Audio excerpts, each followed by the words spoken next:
All right, I've got something for everybody today. About to go up on this 3-tab system.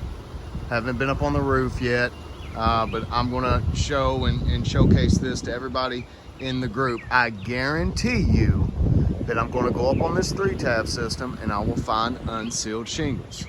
Now, when you hear, maybe Steve and Tony and them talk about don't refer to zippering and stuff like that, they're talking about the zippering pattern of the shingles, that the shingles were not staggered from left to right. Most 3-tab systems, if you go back to the early 2000s, 90s and stuff like that, people had an installation method of stacking straight up and down.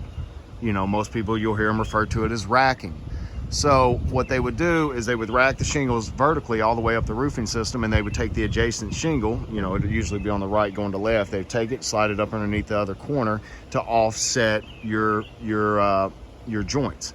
That way, if water runs down, straight down the system, it doesn't hit underneath one shingle and then ride the joint and go inside the house. And that way you're dealing with water intrusion to the old saturated or asphalt saturated felt. So like I said, I'm gonna go up on this roofing system. I can go up on that one, that one, that one, that one, any 3-tab system out here, and I will find unsealed shingles. Now watch, here I go. Everybody gets frustrated with these carriers when you go to call wind or you go to call hail and you're going after borderline stuff or stuff that just don't make sense, and then everybody gets all bent out of shape and frustrated and puts a post in the group saying about how bad the carrier is. If you understand your craft and what you're looking at, and you set your documentation, or the documentation that is there correlates with the information that you're looking at, nobody's going to argue with you. So like I said, I can see the line myself. Watch this. Unsealed corner, unsealed corner, unsealed corner. Now if I follow this line, I'll find an unsealed shingle. Unsealed corner. Keep going, unsealed corner. Hello.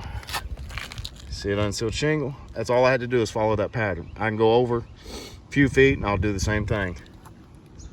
One thing to look at, all right? You see that, the self-sealant strip, the mastic? You see that wet glossy appearance? It never adhered. When this shingle was installed, that never adhered at all.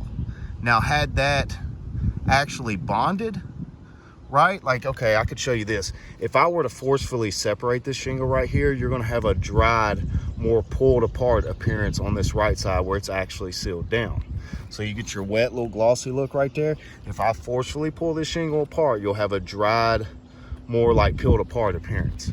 So you can see once again right here, that wet glossy appearance. And then everybody's like, oh, it's got debris up underneath the shingle. Wind has blocked that self-sealant strip, that mastic, and it won't re-adhere. This shingle was never sealed to begin with. Debris, weathering, water, everything's pushing stuff up underneath this shingle. Am I going to sit here and tell you that during wind events that this shingle don't do this? Hell no. I guarantee it does. But whether or not it's damaged is another thing. And whether it was damaged by actual wind or just because it's unsealed to begin with. Watch, I'll go over. You want me to find another one? Oh my gosh, I went right to it. Unsealed, look, all it is you follow that pattern. Unsealed corner, you'll hear people refer to this as alternating unsealed laps. All right, that's what the carriers look at, and even the engineers. They're looking at, is this a pattern from installation?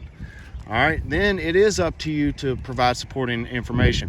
You hear people talk about mat transfer. Mat transfer is not what you guys think. All right, mat transfer, I'll say it like this. Most people think, because they'll look at the sealant, right, and they'll see transfer from the top side of the mat to the underside of the tab. That's just the activation of that cohesive seal. All right, that's what it's made to do. It's made to transfer from one side to the other to allow the shingle to bond. Mat transfer is the actual bitumen. It's the actual asphalt that surrounds the fiberglass reinforcement mat. That's mat transfer.